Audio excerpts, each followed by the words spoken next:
Hey guys, welcome back to Magic TV. My name's Craig. It is 12 o'clock on a Sunday. It's time for a Q&A. And I am very, very tired. It's currently 11:20 at night. I'm in Vegas. I've just finished Magic Live. I am shattered. It was a bit of a nightmare getting here. I ended up getting here. It took 48 hours and I didn't sleep. And then my luggage didn't arrive until yesterday. And I've been on the booth every single day. And I just realised that I'm flying back tomorrow. I'm not going to get back until Friday evening. And basically, if I don't do the Q&A now, you're not going to get one. So, I'm doing it from the hotel room in Vegas. If I look very tired, I'm very sorry I am. But I didn't want to let you guys down. I wanted to make sure that you got a Q&A. So, let's get into it. If you don't know what the Q&A is, the idea is that I take all the questions that you've asked over the course of the week and I try to answer them to the best of my ability. This is, as I say, taking place in a hotel room. I'll be back to normal as of next week, hopefully. Now, here's the important thing. If I miss your question, I'm very sorry. Just make sure you answer it. Ask it again down below. I'll get to it next week. I'm actually rooming with Eric Tate, and he'll be back at some point, so I might have to cut this short. I don't know. We will see. Hopefully, we'll be sessioning in the bar until like 3 in the morning, but I'm not too sure. Now, the other thing is, if you're getting my raw and filtered opinions, so if if I think a question needs a longer answer, it will form the basis of a video in the future. So, with that being said, we're going to get into it. Let's get into this week's Q&A. Okay, so the first question is from Logan Seren, who says, Hi, just wanted to say that I've been watching the New York Coin Seminar DVD 1 about the coins across plot. Craig was right about Jeff Latter being one of the best coin magicians of all time. I'm glad I could discover his work, and that a legend who passed too soon. Completely agree. I've been harping on about Jeff Latter forever. Jeff is an amazing, absolutely amazing magician. And if you guys haven't got it, go get the New York Coin Magic seminars. You can get them from My Magic, from Mia Yidid, and they are brilliant, and you're going to see some of the most sublime coin work ever. It stars Jeff Latter, Michael Rubenstein, David Roth, and Mike Gallo. So there you go. Thanks for the question. Well, more of a comment, but I agree with you. Jeff Latter is awesome. Okay, so the next question again is from Divishan Magician, who says, I saw your video of digital force bag uses and I saw the Harry Potter routine on there. Do you think do you do this routine to adults or just kids? Of course, everyone knows who it is, but do you find that adults enjoy Harry Potter? Yeah, absolutely. I think Harry Potter is loved by adults and kids. And I think obviously the film is coming out. Sorry, not the film, the TV series starts soon.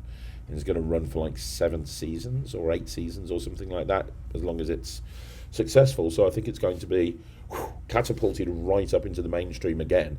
But a lot of people who were reading Harry Potter as a kid or started watching the films as a kid are now adults. So yeah, I think that Harry Potter works for absolutely everybody. It works for adults. It works for kids. It works for everyone. I love, and here's the thing. When I perform, I like to base my performances about stuff I enjoy, because then it's going to be more genuine to me. So, I love Doctor Who, I love superheroes, I love genre TV, that sort of thing. I love Harry Potter. So when I perform, you'll see a lot of the performances that I do, it involves that sort of hook line. Hey, has anyone seen Harry Potter? You have? Oh, amazing. Let me show you something really cool to do with that. As long as you enjoy it, don't try and fake it. If you don't like Harry Potter, it's silly to do a trick that's based around Harry Potter. But if you do, perfect. And you know what? I do a lot of Christmas balls where Harry Potter is the theme.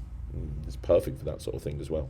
Okay, so the next question is from Darren Bain, who says, Hi Craig, your review show special on the Ultimate RD shell and wafer cube was very interesting, especially your idea of placing a non-stickered cube in a bag, throwing in some stickers and then pulling out a completed cube. I emailed Henry Harrius to see if you can buy unstickered RD cubes, and I've had no reply. Do you know if they can be bought, or is it just a case of buying one and removing all the stickers from it? I believe that you can. Let me have a look here. They do. Let's have a look here. RD regular cube blank. Here we go. So it's called an RD regular cube blank. £7.50. The blank version of the first ever cube designed specifically for magicians. Every detail has been considered to make this the best and least expensive choice for all of cube magic. The blank slate allows you to customize it with stickers any way that you need. So yes, it is available. Vanishing Ink are out of stock. I think, let's have a look here. It's in stock in Penguin, so Penguin do have it. So Penguin have got it, and it's available also on Henry Harris's website. A few other places have got it as well. So yeah, it's available. Henry Harris presents. On his website, he has got the regular blank. Yep, it's there, along with a bunch of other stuff. So, sorry, I was just checking to make sure it is. Yeah, so that's what you're wanting. It is available. You don't have to pull the stickers off. There is an easier way to do that. Pankala says, hey Craig, where can I buy a jumbo coin? Just kidding. What are your all-time top 5 magic books? Oh my God, great question. In position number 5, and this might change, but I'm doing this off the cuff. But in 5th position, I would say, I think it's called The Long Kiss Goodnight. It's Jeff Latter's coin work. I very much like that book. I think it's very, very good. Number 4, I would say Miracle Material by Michael Kaminskas, which is one of the most underrated books of all time, and it's absolutely brilliant. Number 3, I would say Ultra Savon by Bruce Savon, which is an amazing book. It was very influential to me. Number 2, Rune's World by Rune Klan.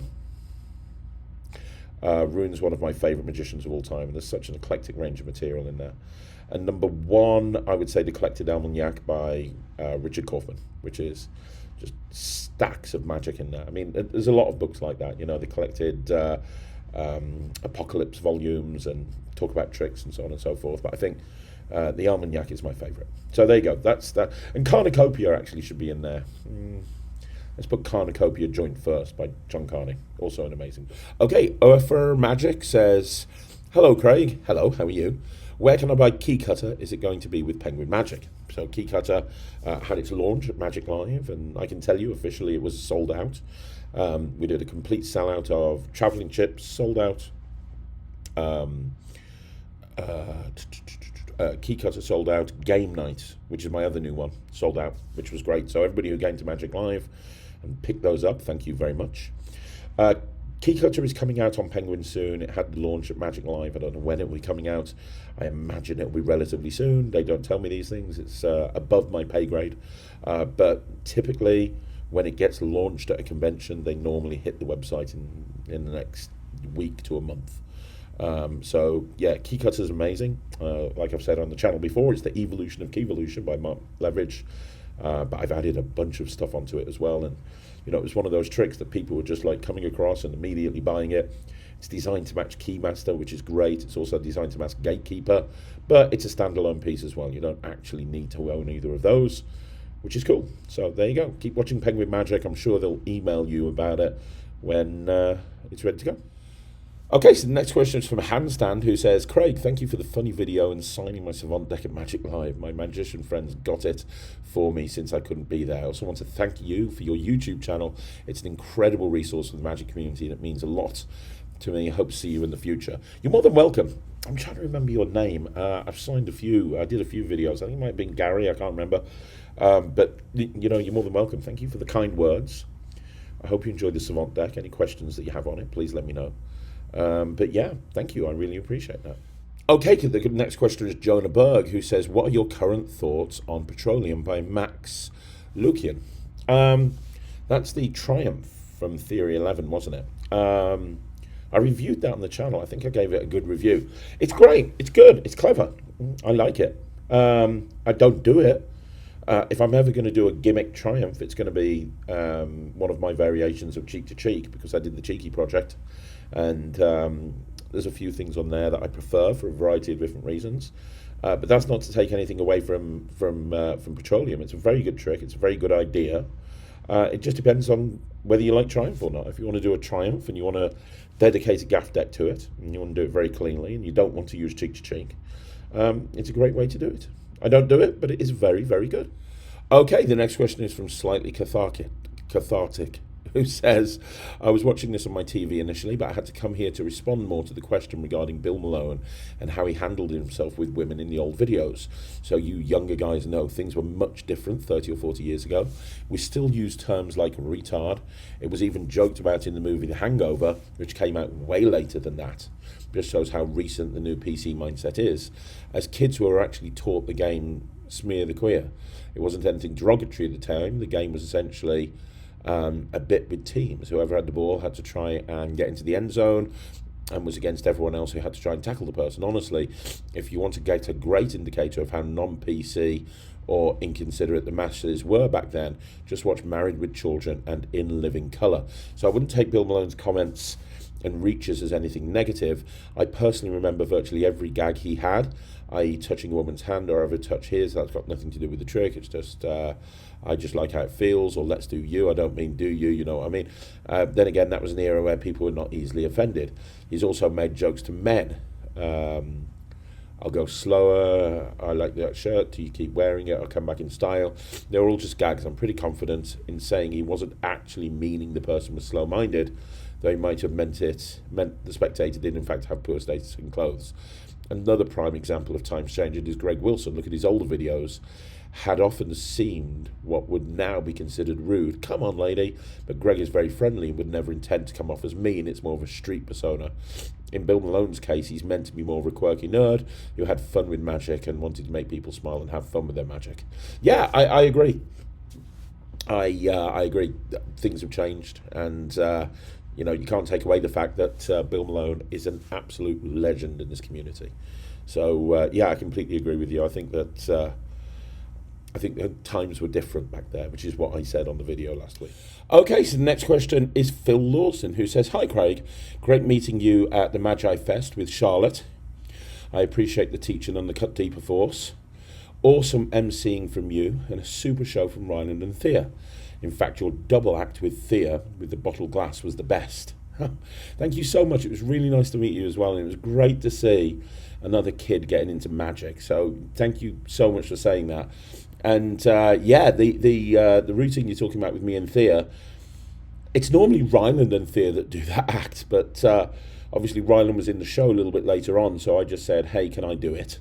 But it's normally Ryland and Thea, and I have to give full credit. It's actually, the routine was created, it's called the Restarting Bottle, and it's from Morgan and West. They teach it on their Vanishing Ink Masterclass, and they also teach it on their Parlotrix book, and it is the best version of multiplying bottle ever.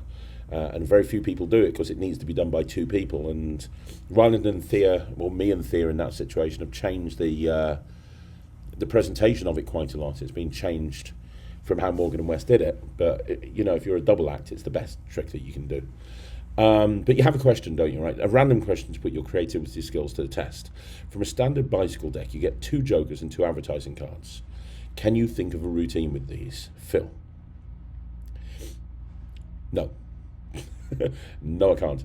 But if you give me some time, I will. I tell you, I'm going to take up the challenge. And when I get back to the UK, I'm going to do a 5x5 on 5 tricks with advertising cards and jokers. And I'll do 5 tricks for you, okay? It's a little bit late. I'm very tired. I don't think I can do it right now.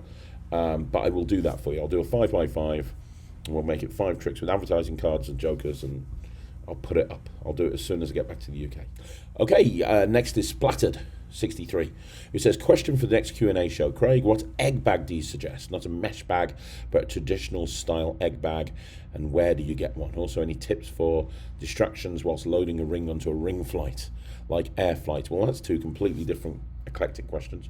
The egg bag I've always used is the one from Bazaar de Magia. For me, that's the best egg bag. Ryland does the egg bag a lot in his show as well, and he uses the one from Bazaar de Magia. So Bazaar de Magia is the best egg bag by far. I absolutely love it. I love it's a classic Malini egg bag. It's not a flat egg bag, but a Malini egg bag, and it's perfect for the routine that myself and Ryland do, which is taught on the Netrix, complete with live performances. In terms of loading a ring onto onto a ring flight. My favourite ring flight is Stolen by Gentleman's Magic, and that's a super easy one to load because you're actually openly putting it onto a clip, a safety pin. And because you're openly putting it onto a safety pin, it's very easy to load. You're openly loading it in front of people. You are right, it can be quite difficult to load a normal a normal ring flight with a ring. You know, somebody should come up with a really cool clasp that's really easy to load, and then patent it. It's probably a good idea. And then tell everyone that they can't do the same. Maybe I'll do that. In terms of the way to cover it at the moment, though, I've always just turned around. I always made a gag about it. So I've got the clasp in position. I go, would you like to see this ring disappear? You would? Okay, see ya. And I just literally turn my back and walk off. And then I load it and I come back and I turn around and I've still apparently got the ring here. And I say, no, that's not magic. That's theft. It's a different thing. Magic's like this, and then I'm doing into it. So there are ways to surreptitiously and secretly load it in front of the spectators, but I've never actually been that great at that. So I just literally turn around and I just completely cover it with a gag, which, you know, my style is more of a comedy magician than anything else, so that works for me. If you don't want to do that and you want to openly load it onto the clasp in front of the spectators, my advice would be to just practice. You know, the more you do something, the better you're going to get at it. But it's the difficult move to make look really, really smooth, if that makes sense. Okay, so the next question is from David Blaine, who says, what is your thoughts about the new Leviosa? What do I think of the new Leviosa? I think it's bloody amazing. I've just gone and bought one at Magic Live. I think it's amazing. It's invisible. The thread's invisible. I love the fact that I'm not going to turn this into a review, but I love the fact that it's all self-contained into the phone. So there's everything self-contained. There's no hookup around you or anything, which is great. You can hook it up and get into it at any point you want to. It's super easy to perform. It looks great. You can perform it in so many different ways. It would look great in a show, but it would also look really great in a, it'll look great on stage, but it would also look great close up. I've watched it over and over again this week. Joe perform it over and over again, and I'm right next to that phone and I cannot see anything. I actually prefer it to a deck of cards. I actually prefer it to the cards. Now, a lot of people might disagree with me, but no, I think it's amazing. Yeah, I think it's worth every penny. Michael Worsham says, thanks, Craig, for the Armsley count tips and other answers. You're more than welcome, Michael. Thank you for taking the time to ask the questions and make the comments. I really appreciate it. Okay, so the next question is from Raid in World of Magic, who says, why have the videos over the last 2 weeks freeze-framed at the beginning of each segment? The problem is I am so ridiculously busy at the moment. My schedule is nuts. So normally I film these things in my office, and the last couple of Q&As I've not been able to do that. Like I filmed them in Turin, I'm filming this one in Las Vegas, because I'm literally all over the place. And if I don't do them here, I'm filming this on my laptop. If I don't film it on my laptop, it's not going to get filmed. So it's not ideal. It's not the way that I normally like to film these videos. But honestly, if I don't do that, they're not going to get done, because I'm not going to be back. Like I said at the beginning of the video, I'm not going to be back in time to actually do this for this week's Q&A. So I try to do them. August is just nuts for me. It's always nuts for me. It's extra special nuts because Ryland and Thea are performing all over the place, and I've been in Magic Live and so on and so forth, and it's just been crazy busy. So yeah, I'm very sorry. I try not to do them on the laptop, but I kind of make the decision sometimes that if I literally haven't got time to do it any other way, it's better to do it this way than not have a video at all. Okay, so the next question is Genos78, who says, hey Craig, last year I asked you where to watch a magic show in London in late August, and you suggested the Magic Circle and Icy Wind, and both were amazing, thanks. Awesome, I'm glad you liked it. Next year I'm planning my first Blackpool, and in your videos you say not to be afraid to join conversations. So I guess most people there are magicians, but I'm just a fan. Is it okay in the Ruskin to say, hey guys, I'm not a magician, can I just sit and watch tricks? I'm asking now and not in February because the process to get a UK visa takes 3 to 4 months in my country, and I want to book tickets and a hotel as early as possible. Yeah, I mean, if you go to Blackpool, if you buy tickets to the convention, first of all, there's lots of shows on throughout the day and into the evening. So, there's lots of shows constantly. There's close-up performances, there's the Family Entertainer of the Year, there's the Bear Pit. There's loads and loads of performances throughout the day and into the evening. So if it's just shows that you want to see and you don't want to do any learning, then that's absolutely fine. And the same with the Ruskin. Look, here's the thing. When you go into the Ruskin, magicians just want to perform, and they're looking for people to perform for. If they smell a layman, they'll love it because they know that they can perform to a layperson, and they'll get a different reaction. Because magicians, very much when you perform to a magician, they're like, oh yes, I very much like that application of that move, as if they know what's happening, and generally they don't. So yeah, as a layman, I imagine you would be absolutely welcomed with open arms in the Ruskin, and you will be forced to watch more card tricks than you can possibly ever imagine. So yeah, I don't think it's an issue at all. Okay, so Michael Steger says, hi Craig, and thanks again. I've really been enjoying David Roth's Expert Coin Magic, and I'm devouring that book. Well, it's an incredible book. Firstly, any favourite David Roth routines you would recommend in studying? Yes, Portable Hole is brilliant. Now, I've got my own version of Portable Hole called Into the Void, which is on, where is it? I can't remember. I don't remember. It's in Absolute Madness. It's in my book, Absolute Madness, which, by the way, sold out at Magic Live, so thank you for everyone that picked up my book. But it's in Absolute Madness. It's my version of David Roth's Portable Hole routine. But if you want to study David's original routine, yes, you should do. Also, Purse and Glass is a fantastic sort of 3-for-3 Clopper Silver transposition. You'll learn a lot of hold-out style moves using that. Definitely study his Akito box work. Some of his bigger routines, like the rainbow and the tuning fork and the globe, all of those are the sleeve. All of those are super wonderful to learn as well. And his shell coins across is still the basis of pretty much every single coins across out there. So all of those are the ones that I would start with. But honestly, everything in the book is brilliant. Okay, so the second question from Michael Steger is, do you have any tips on edge grip and certain routines I don't see why it's used, such as winged silver where it feels unnecessary? It feels unneeded. Yeah, look, I'll do a video on edge grip. I haven't really got any coins here, and this is not the best place to actually go through edge grip anyway. Yeah, sometimes people use edge grip where it's not needed. I've seen that quite a few times.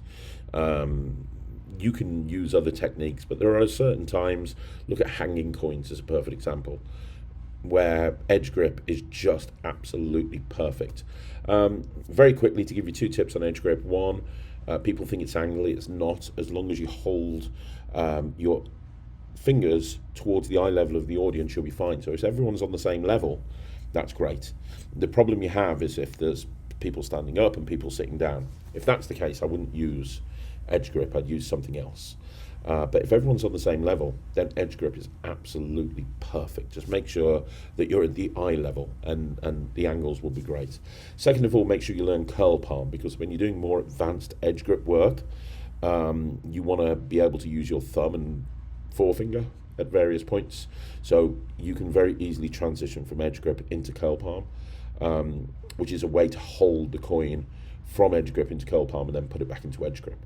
So it allows you to create more complicated routines. And also have a look at Nowhere Palm by Jeff Latter, because that's a great palm as well.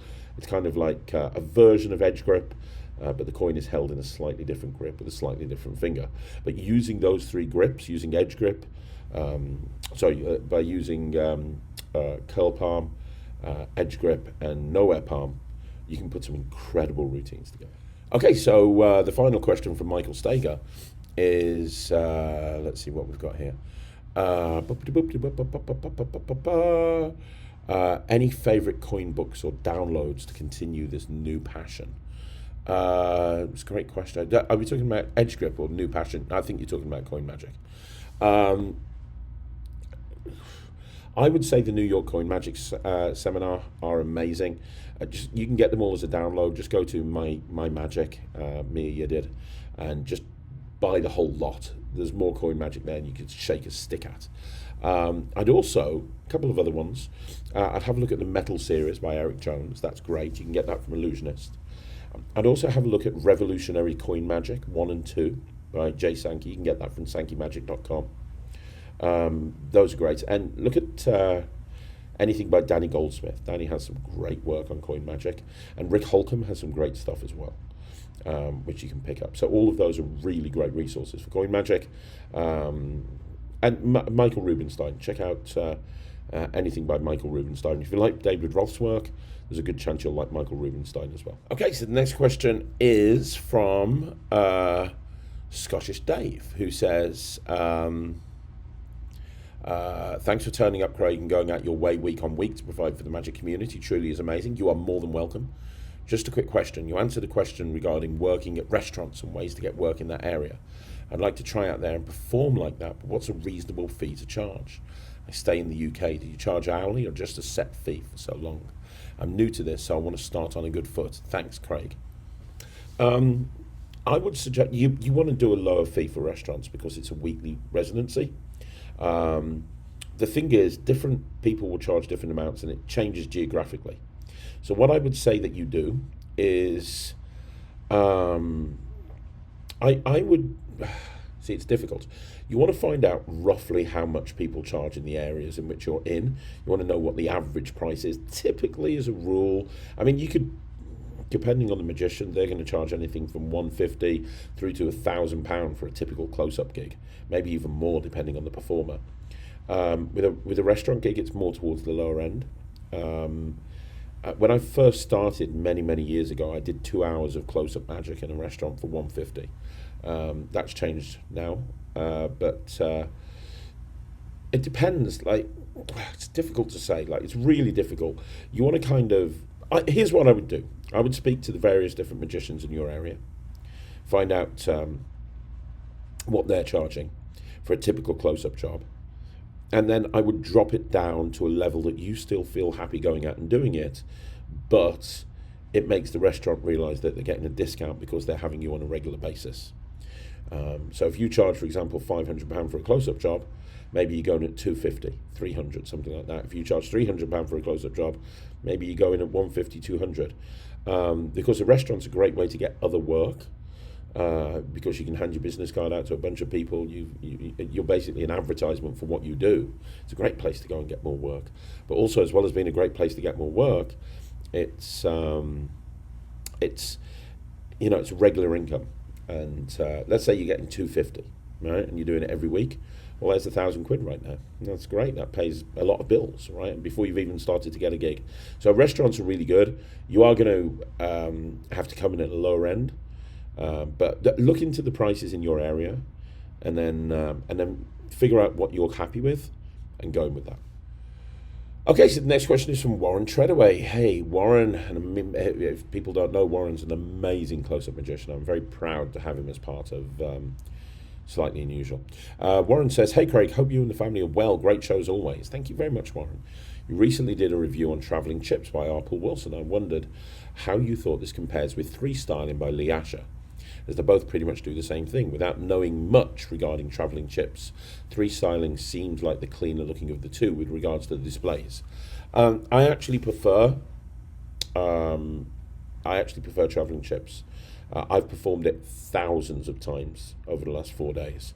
And when I first reviewed it, I hadn't performed it that much and only performed it at FISM. I've now performed it thousands of times and I absolutely love it. I did Three Styling for a long time. I think this is better because it allows a lot more displays. In fact, while I've been at Magic Live, I've actually just filmed a 1 hour tutorial for Travelling Chips because I came up with a bunch of different routines with the gimmick. And a lot of people were buying it and were going to their room and were like, hang on, the tutorial doesn't really cover what you were doing with this. So we've just filmed a bonus tutorial. So when it comes out, it's going to have the original tutorial and it's going to have all of my routines that I've done with it as well. And the routines, or the gimmick, really kind of allows you to have, it allows you to go in a lot of different directions that you can't do with Three Styling. So I'd say it's better. But I'm going to do another video on Travelling Chips when I get back to the UK anyway, and do a performance in the office, so you can kind of see it right there and then. But I actually do prefer Travelling Chips. Okay, so the next question is from Darren Gregg, who says, hi Craig, Thanks for answering my questions on here. I've found your answers to all my queries over the last few weeks very helpful. Thank you very much. I was wondering if you could help me track down an effect I had performed on me about 10 years ago, which came up in conversation last week. Here's the effect exactly as I remember it. I was at a friend's house one evening and had shown them a few card tricks, and it went down really well. A friend of my friend that I had never met before said, I only know one magic trick and it'll blow your mind. Do you want to see it? Obviously, I said yes. And he said, okay, grab the phone book and turn to the takeaway restaurant section, which I did. I chose a KFC about 3 miles from where we were. It was a free choice. He then put on his jacket and told me to wait exactly 2 minutes after he left, and then to call the KFC and ask, is there a guy called Paul standing at the door wearing jeans and a black jacket, or whatever he was wearing? I did this, dialed the number, and asked the girl who answered if Paul was there. She looked around and said yes and called him over. I described him. He came to the phone. I spoke to him and it was definitely him. After the call, he came back to where the house was and he refused point blank to tell me how he pulled off the miracle. It did take him about 15 minutes to return though, so maybe there's a clue there. In short, I have no idea how this is done and I haven't seen the guy since then. Have you any idea how this could be done? And more importantly, do you know if it's commercially available? I had an idea it was by Joshua J or maybe Richard Osterland, but searching the internet and reading the descriptions of the contents of the DVDs and books turned up absolutely nothing. I'd forgotten about this until last week and now I've been reminded of it. I'm obsessed with finding out exactly what it was. If you or anyone else reading this has no idea what the effect is, have you any thoughts on how you would achieve this? Okay, well that's obviously impossible. I mean, all of magic's impossible, right? But that's very impossible. You got a guy that's traveling all that. Oh my God. Right. Let's eliminate the Right. Okay. So there's no way. Let's just assume for a minute it was a free choice. And he didn't fake a phone book or something, which I don't think would have been possible. Then the only... So, if it's a free choice of restaurants, he obviously can't get to the restaurant in 2 minutes. That's 3 miles away. That's impossible. He can't do that, right? We know he can't do that.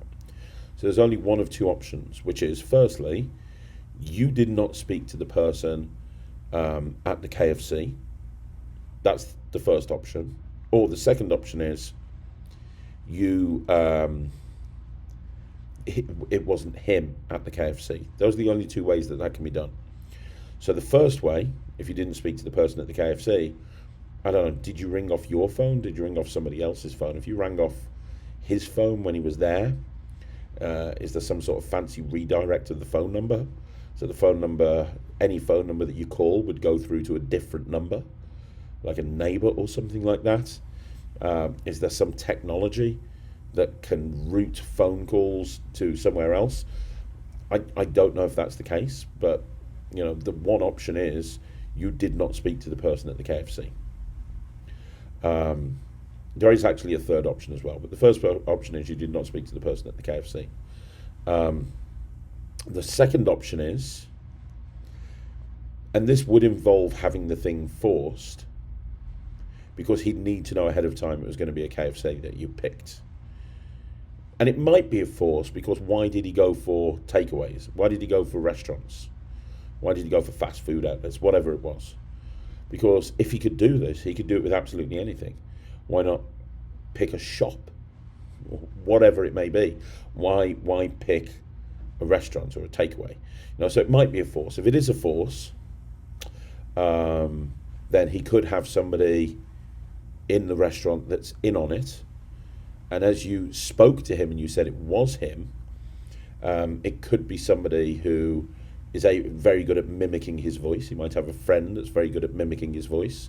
He might have been able to force KFC, and he's got friends that work there, and one of them is an impressionist, and he's done this several times because he knows. I don't know. I'm just spitballing there. The only other option is, has he got a twin brother? Was he able to force KFC and he's got a twin brother that's standing by KFC, ready to walk in?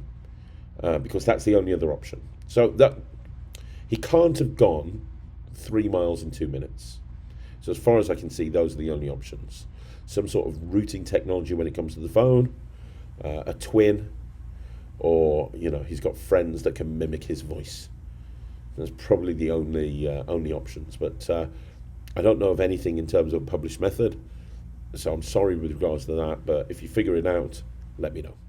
Okay, so the next question is by Vengeance, who says, great video, Craig, thank you. I have a question regarding the cheater chips. Usually casinos have different coloured chips for different values. So if someone points out that, what do you do? And I've also seen your recent close-up case video, and you didn't mention cheater chips. Any reason? Thanks. So two things on that. One, I have cheater chips all of the time, but it might not necessarily have been in that close-up case that I opened at that particular point. Like I said earlier on in the video, I have lots of close-up cases. I release a lot of magic. Sometimes I'll do cheater chips, sometimes I won't. It is one that I do an awful lot because I love it. It's always in Ryland's close-up. Ryland's got less of a close-up than I have. It's always in Ryland's close-up. But in terms of the colour of the chips, no one's noticed. No one's ever noticed. It's not something that's ever been brought up. Yeah, I agree, they are different colours, but most people, no one's ever brought it up. I think most people that watch magic, if you bring up a casino and you bring out poker chips, they they'll just see poker chips and they go, okay, yeah, they're poker chips. Sometimes people might not realize they're different colors. Sometimes people might realize that chips are different colors but might think that the sets that aren't. It's never been brought up by anyone, and I've actually performed this in lots of different places to lots of different types of people, and no one's ever said anything. So yeah, I understand your concern, I understand what you're saying, but it's not an issue. So don't run if you're not being chased, is my advice. It's not something that anyone's brought up. Has anyone brought it up to you? So it'd be interesting to know what experiences you've had with it. Okay, so Agent Suter says, hi Craig, thanks for another great Q&A. Another hobbyist question from me. What are some tricks for a social context, friends and family, with really good hook lines? That's an interesting question. Really good hook lines. Well, again, you want to... My definition of a really good hook line and your definition of a really good hook line might differ completely. I think every trick should have a decent hook line. I think the best hook lines are when you're doing magic that means something to you. It's personal to you. So, for example, on my Mirage project, I put a trick in there about movies, and no, it was the Svengali deck project. Sorry. So on the Svengali deck project, I put a thing in there about movies, and I talked about different movies and how, as a family, we always argue about which films to watch. So I took a deck of cards and I wrote different films on the back of it, and we just pick a card each week, and that's the film that we watch. That's an interesting hook line because it allows me to talk about my kids, it allows me to talk about my family.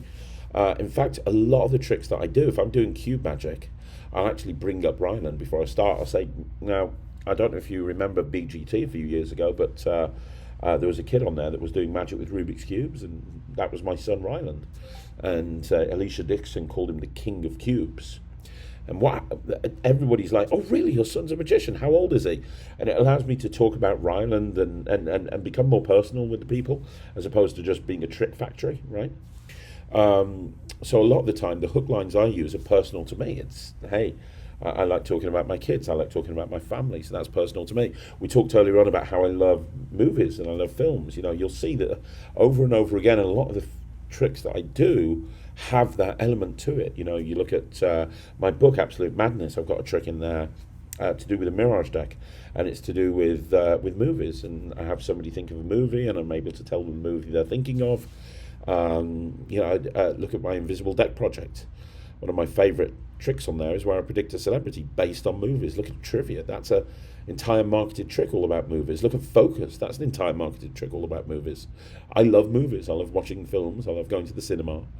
And so because of that becomes an interesting hook for me, it becomes personal to me. And I think that's important, right? Any trick can have a hook. When I do travelling chips, I actually, because we just talked about travelling trips, I actually say, you know what, I may be a magician. When I do magic, people think that, I can scam casinos.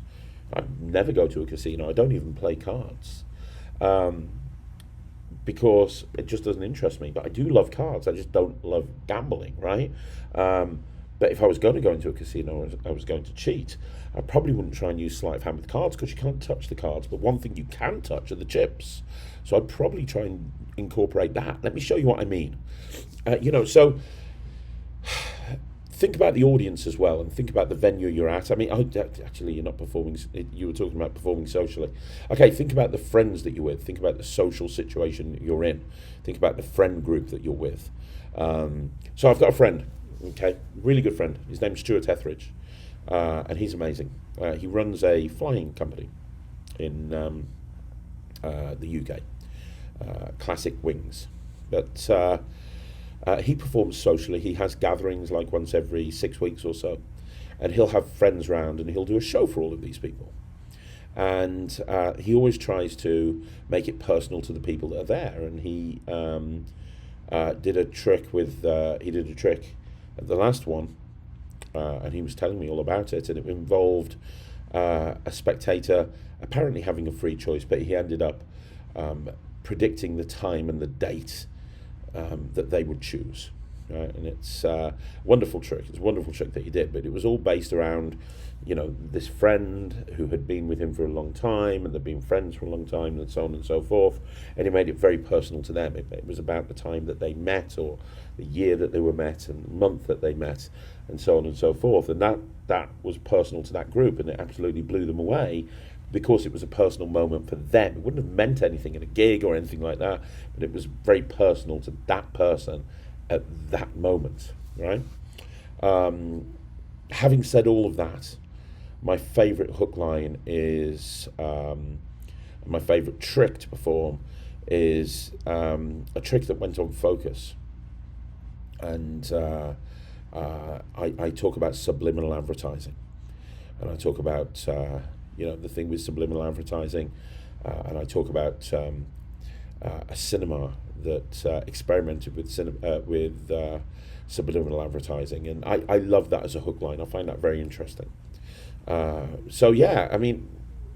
Think about something that's personal to you, make the hook line interesting to you, and it'll be interesting to everybody else. And look at the people that you're performing for, and see if you can create hook lines that will be unique and personal to them as well. If you're performing in a social situation, it's definitely worth trying to do that.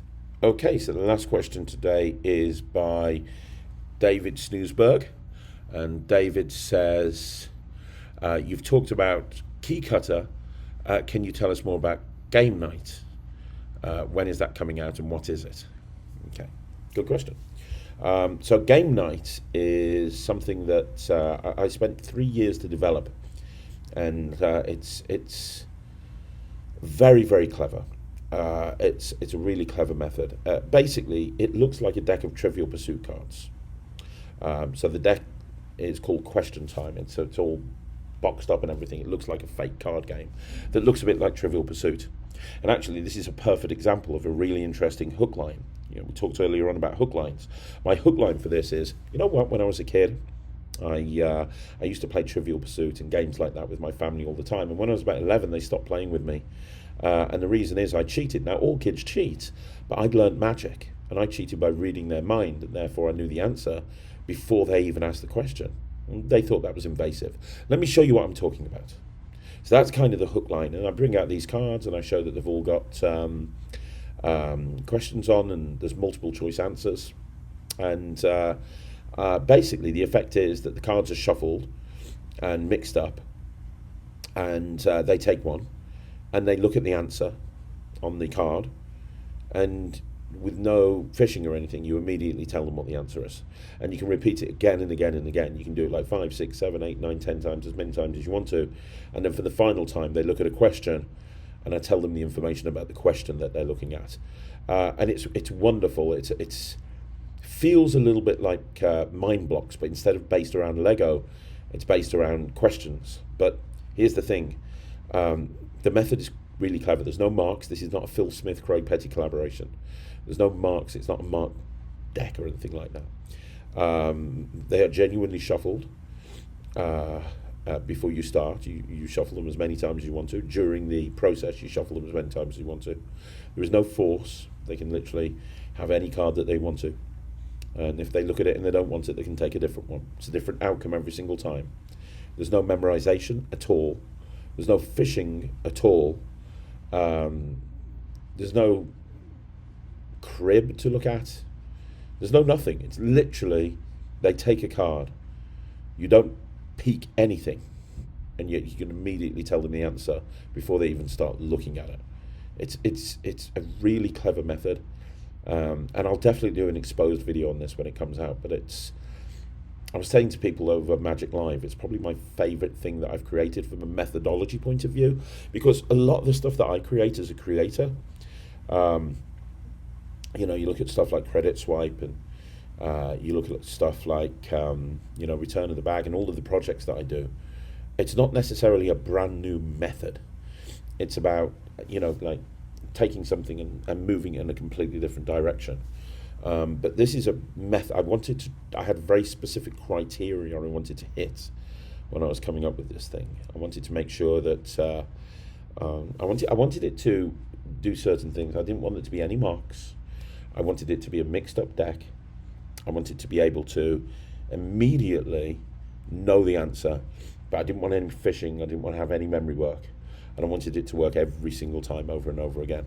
And I wanted to have a big ending. So the thing where they look at the question, they can take a different card at the end, they can look at the question, they can think of any word on the question, and you immediately know what the word is, and there's no fishing for a letter or anything like that. It's nothing like that. It's basically a book test built into a deck of Trivial Pursuit cards. And I love it. I love performing that so much. So thanks for asking the question. Again, I don't know when it's coming out. I don't know. It's obviously got launched at Magic Live. I imagine it will come out shortly, but I can't tell you when. Well, there you go. That's game night. It's awesome. So there you go, guys. That's another Q&A in the bag. Thank you once again for joining me on Magic TV. If I've been a little bit low-key today, I'm very sorry. Like I say, I'm really tired. It's now...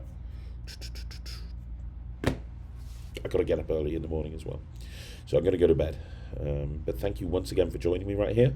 As normal, if you want to see more videos like this, like the video, subscribe to the channel, leave a comment down below. There's a review show special tonight, so make sure you look out for the review show special. That's been filmed before I went to Magic Live. And I'll be back again on Monday with a 5x5. I've got a really good 5x5 that I filmed before I went to Vegas as well. So look out for that.